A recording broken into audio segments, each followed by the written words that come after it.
I'm Kamala Harris, and I approve this message. Donald Trump makes a lot of promises, but we can be sure of one thing. If he wins, he'll ignore all checks that rein in a president's power. It's all in Trump's Project 2025 agenda. What does that mean for you? Higher cost on groceries, cuts to Social Security and Medicare, more tax breaks for billionaires, and a national abortion ban putting women's health at risk. A second Trump term, more unhinged, unstable, and unchecked. I wanted to start with that brand new ad from the Kamala Harris campaign because it shows the message that they are driving home in the final days of this campaign, and that's that Donald Trump is more unhinged, unstable, and dangerous than ever. But it's not just Democrats who are making this clear. Republicans, both in public but also in private, are admitting the truth about Donald Trump, that he's out of his mind, with one top Republican saying in a new leaked report that absolutely stabs Donald Trump in the back that he is an absolute moron and has completely lost it. And we are going to get into that. But before we do, if I could quickly ask you to leave a like on this video, and if you haven't already, to hit that subscribe button. It goes a long way in building this community that we are growing on this channel and really means the world to me. And like I said, Donald Trump is losing his mind. Not just that Kamala Harris continues to land these political blows on him, but his friends, Republicans, Trump stooges, former Trump stooges, and the Fox propaganda network seem to be turning on him,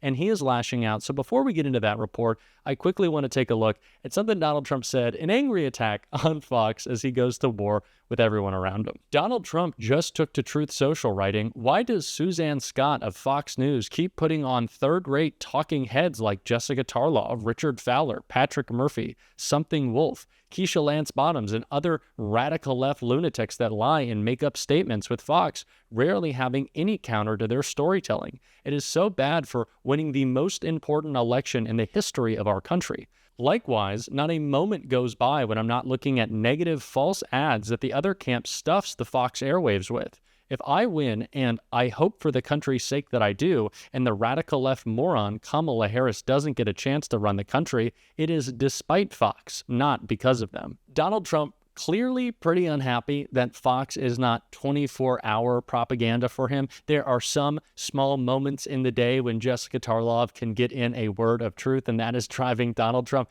absolutely crazy. But what is driving him even crazier are the Republicans who are coming out against him, the former Republicans, the former Trump officials, and some current Republicans who, like I said, are calling out Donald Trump not just for his failures, but his clear cognitive decline. And so before we get into that leaked report, I want to hear from an event that Kamala Harris just did with Republicans who are supporting her, because it was really great to hear.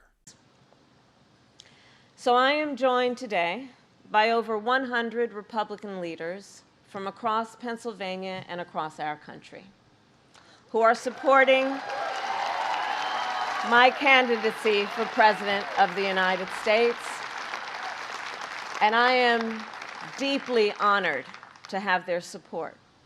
Some served in state houses, some in the United States Congress, some worked for other Republican presidents and presidential nominees, including Mitt Romney, John McCain, George W. Bush, George H.W. Bush, and Ronald Reagan. And some today served in Donald Trump's own administration.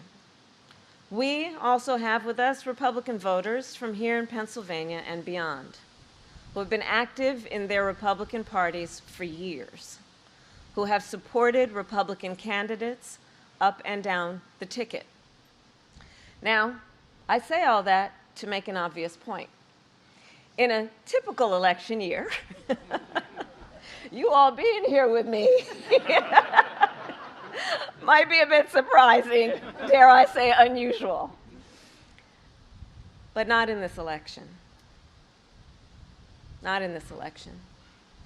Because at stake in this race are the democratic ideals that our founders and generations of Americans before us have fought for. At stake in this election is the Constitution of the United States, its very self. We are here today because we share a core belief that we must put country before party. The coalition of those supporting Kamala Harris is wide. Why? because democracy is on the line. And while individuals like Liz and Dick Cheney may disagree with Kamala Harris on policy, we know the policy that always comes first is democracy. And without that, we cannot talk about anything else. And that is why there are so many Republicans not just supporting Kamala Harris, but coming out and talking about the ways in which Donald Trump is in complete decline. I love to see Republicans out on the campaign trail, making their voices heard and making the threat of Donald Trump clear. And one top Republican did just that, stabbing Donald Trump in the back in a leaked report that we're going to check out right now. Mitch McConnell called Trump stupid and despicable in private after the 2020 election, a new book says. Mitch McConnell said after the 2020 election that then President Donald Trump was stupid as well as being ill-tempered, a despicable human being and a narcissist, according to excerpts from a new biography of the Senate Republican leader that will be released this month. The animosity between Trump and McConnell is well known. Trump once called McConnell a sullen and unsmiling political hack. But McConnell's private comments are by far his most brutal assessment of the former president and could be seized on by Democrats before the election. Publicly, McConnell had congratulated Biden after the Electoral College certified the presidential vote, and the senator warned his fellow Republicans not to challenge the results. But he did not say much else. Privately, he said in his oral history that it's not just the Democrats who are counting the days until Trump left office, and that Trump's behavior only underscores the good judgment of the American people. They've had just enough of the misrepresentations, the outright lies, and almost on a daily basis, and they fired him.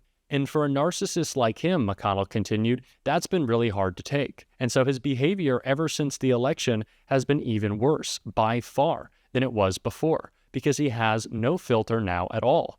Before these runoffs, McConnell said Trump is stupid as well as being ill-tempered and can't even figure out where his own best interests lie. A shocking rebuke coming from Mitch McConnell, but certainly all true. Donald Trump, even before January 6th, was a threat to our democracy and continued to attack it. And it's good to see Mitch McConnell come out and say this. Well, at least he's saying it privately in a book that will be released publicly, but the coward that he is to not say the things that he knows to be true and actually believe just reveal everything we need to know about really the spinelessness of Mitch McConnell. And we continue to see this from Republicans trying to stand up for Donald Trump's lies, but thank goodness they are being shut down, as we can see when a Trump advisor went on CNN to try to defend his enemies from within comments, and they got shut down right here. Immigration. That was the bulk of the conversation in the Univision town hall yesterday, and they're issues that voters deeply care about. Kamala Harris was also asked about them in her town hall because they are the top polling issues for voters and what we are spending this election talking about. And it's issues that President Trump has a plan to resolve. I am quoting Donald Trump in his old answers. Donald Trump in this town hall called it a day of love when he was given the opportunity to win back that Republican person, that Republican voters vote there. He called it a day of love, which demonstrably it just wasn't. It wasn't love on the Capitol. I'll give you some behind the scenes as I was there with the president. When the rioters were breaking in to the Capitol building there, and it was violent. There weren't hundreds of thousands of people there. Again, my question is he deliberately misstating the facts here, or does he not understand them?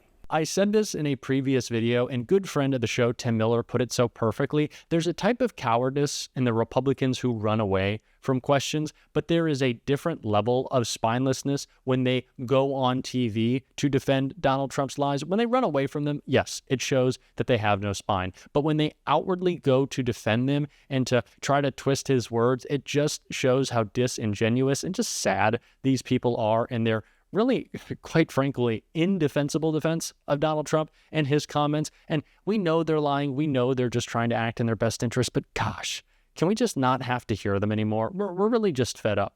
And especially when there are new Trump stooges seemingly spouting up every single day. And Shark Tank's Kevin O'Leary is one of them, trying to defend Donald Trump's tariffs agenda. And he was shut down as well. So let's take a look. Catherine's point. It's time to raise tariffs to China to 400%. Hang on a second. Trump already raised tariffs on China. Not enough. There have been many studies showing that U.S. companies and consumers are the ones who bore the cost. Academic study. I'm doing real business in China. I'm actually doing business there. Yeah. I'm actually working American there. There's no academics in my company. Where do you think they buy their inputs from? Let me explain something to you. From China. The Chinese It steal hurts my American... IP. They make the same product with the molds that I pay for there. Okay. They ship them into this country under a different brand.